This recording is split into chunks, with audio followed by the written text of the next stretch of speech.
ആരാധന ബന്ധത്തിൽ 78-ാം സങ്കീർത്തനത്തിന്റെ 38-ാം വാക്യം 38-39. എങ്കിലും അവൻ കരുണയുള്ളവനാകൊണ്ട് അവരെ നശിപ്പിക്കാതെ അവരുടെ അകൃത്യം ക്ഷമിച്ച് തന്റെ ക്രോധത്തെ മുഴുവനും ജ്വലിപ്പിക്കാതെ തന്റെ കോപത്തെ പലപ്പോഴും അടക്കിക്കളഞ്ഞു. അവർ ജഡമത്രയെന്നും മടങ്ങി വരാതെ കടന്നു പോകുന്ന കാറ്റ് എന്നും അവൻ ഓർത്തു. ഇസ്രായേൽ മക്കളോട് ബന്ധത്തിൽ ആസാഫ് എഴുതിയ ഒരു സങ്കീർത്തനമാണിത്. ആസാഫ് സംഗീതക്കാരുടെ പ്രമാണിയായിരുന്നു. അവൻ ഇസ്രായേൽ മക്കളോടുള്ള ബന്ധത്തിൽ അവരുടെ ക്രോധത്തെ കുറിച്ചും ദൈവം അവരെ നശിപ്പിക്കാതെ അവിടുന്ന് രക്ഷിച്ചു എന്നുള്ളതും ഈ സങ്കീർത്തനത്തിൽ നമ്മൾ കാണുന്നു. 10-ാം വാക്യത്തിൽ നാം ഇങ്ങനെ വായിക്കുന്നു: അവർ ദൈവത്തിന്റെ നിയമം പ്രമാണിച്ചില്ല, അവർ അവന്റെ പ്രവൃത്തികളെ അവരെ കാണിച്ച അത്ഭുതങ്ങളെയും മറന്നു കളഞ്ഞു എന്ന് നാം വായിക്കുന്നു. മാത്രമല്ല, എങ്കിലും അവർ അവനോട് പാപം ചെയ്തു, അത്യുന്നതനോട് മരുഭൂമിയിൽ വെച്ച് മത്സരിച്ചുകൊണ്ടിരുന്നു. തങ്ങളുടെ കൊതിക്ക് ഭക്ഷണം ചോദിച്ചുകൊണ്ട് അവർ ഹൃദയത്തിൽ ദൈവത്തെ പരീക്ഷിച്ചു എന്ന് നമുക്ക് കാണുവാൻ കഴിയും. അതുപോലെ തന്നെ നമുക്ക് കാണുവാൻ കഴിയും അതിന്റെ 32-ാം വാക്യത്തിൽ ഇതെല്ലാമായിട്ടും അവർ പിന്നെയും പാപം ചെയ്തു, അവന്റെ അത്ഭുത പ്രവൃത്തികളെ വിശ്വസിച്ചില്ല എന്ന് നമുക്ക് കാണുവാൻ കഴിയും. അതിന്റെ 37-ാം വാക്യത്തിൽ അവരെ ഹൃദയം അവങ്കിൽ സ്ഥിരമായിരുന്നില്ല, അവന്റെ നിയമത്തോട് അവർ വിശ്വസ്തത കാണിച്ചില്ല എന്നും അവരെ കുറിച്ച് പറയുന്നു. പിന്നെയും അവർ പിന്നെയും ദൈവത്തെ പരീക്ഷിച്ചു. 41-ാം വാക്യം ഇസ്രായേലിന്റെ പരിശുദ്ധനെ മോഷിപ്പിച്ചു എന്ന് നമുക്ക് കാണുവാൻ കഴിയും. അതുപോലെ തന്നെ പിന്നീട് 56-ാം വാക്യത്തിൽ പ്രകാരം വായിക്കുന്നു: എങ്കിലും അവർ അത്യുന്നതനായ ദൈവത്തെ പരീക്ഷിച്ച് മത്സരിച്ചു, അവന്റെ സാക്ഷ്യങ്ങളെ പ്രമാണിച്ചതുമില്ല.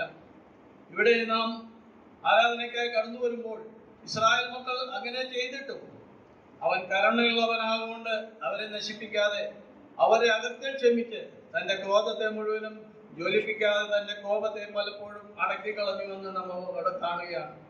അവർ ജഡമത്രയെന്നും മടങ്ങി വരാതെ കടന്നു പോകുന്ന കാറ്റ് എന്നും അവൻ ഓർത്തു. കർത്താവ് അവരെ ഓർത്തപ്പോൾ അവരെ നശിപ്പിച്ചില്ല എന്നുള്ളത് നമുക്ക് കാണുവാൻ കഴിയും.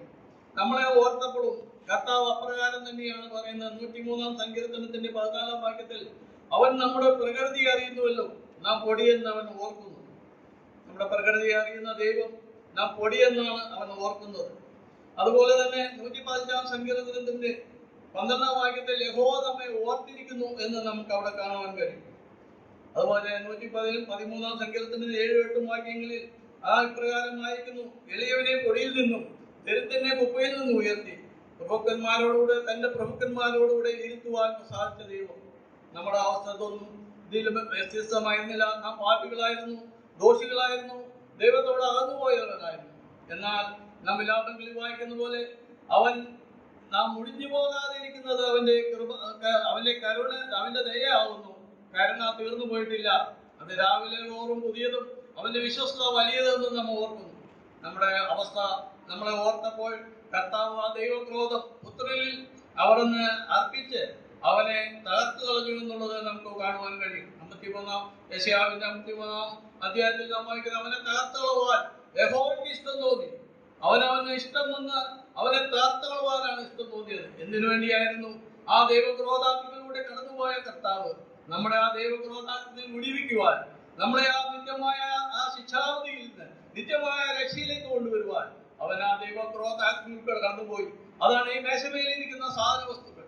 ഒരപ്പം തീയിൽ കൂടെ ശോധന ചെയ്ത് ഒരു ഗോതമ്പുമണി തീയിൽ കൂടെ ശോധന ചെയ്ത് ഒരപ്പമായി തീരുന്ന പോലെ നമ്മുടെ കർത്താവ് ദൈവത്തിന്റെ ക്രോധാഗ്നിയിൽ കടന്നുപോയി നമുക്ക് വേണ്ടി അവൻ ഒരു യാഗമായി തീർന്നുകൊണ്ട് നമ്മുടെ നിത്യമായ സൗഭാഗ്യത്തിലേക്ക്, നിത്യമായ സന്തോഷത്തിലേക്ക് നമ്മളെ കൂട്ടിക്കൊണ്ടുവന്നിരിക്കുകയാണ്. ഇന്ന് ഈ അപ്പത്തിന്റെ അംശികളായി, അവകാശികളായി നമ്മളെ തീർത്തിരിക്കുകയാണ്. അവന്റെ കരുണ എത്രയോ വലുതാണ്, അവന്റെ ദയ, അവന്റെ വിശ്വസ്തത, അത് നമുക്ക് ഓർത്തുകൊണ്ട് നമുക്ക് അവനെ സ്തുതിക്കാം. ദൈവമക്കൾ എന്നുള്ള പതിവോടുകൂടെ ആ ദൈവക്രോധാത്തിൽ കടന്നുപോയ കർത്താവിനെ ഓർത്തുകൊണ്ട് കർത്താവിനെ നമുക്ക് ആരാധിക്കാം, മഹത്വപ്പെടുത്താം. നമുക്ക് ജീവനുള്ള പൊതുവഴി സൃഷ്ടിച്ചുകൊണ്ട് നമുക്ക് ആ വിശുദ്ധത്തിലേക്ക് കടന്നു പോകുന്നുണ്ട്.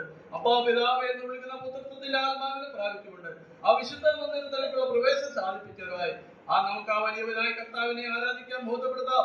എത്ര ഭാഗ്യകരമായ പദവിയാണ് നമുക്ക് നൽകിയിരുന്നത്. കർത്താവ് ആ സാറാഫുകൾ, മൂപ്പന്മാർ, ജീവികൾ വാഴ്ത്തുന്ന ആ വലിയവനായ ദൈവത്തെ. ഭൂമിയിൽ ഇരുന്നുകൊണ്ട് ലോകമ്പാടുമുള്ള വിശുദ്ധന്മാരോട് ഒരുമിച്ച് നമുക്ക് നീതിയിലും വിശുദ്ധിയിലും ആത്മാവിന്റെ സത്യത്തിലായി അവനെ ആരാധിക്കാം, മഹത്വപ്പെടുത്താം. അവന്റെ വിലയേറിയ നാമം എന്നും എന്നേക്കും വാഴ്ത്തപ്പെടുമാറാകട്ടെ. ആമേൻ.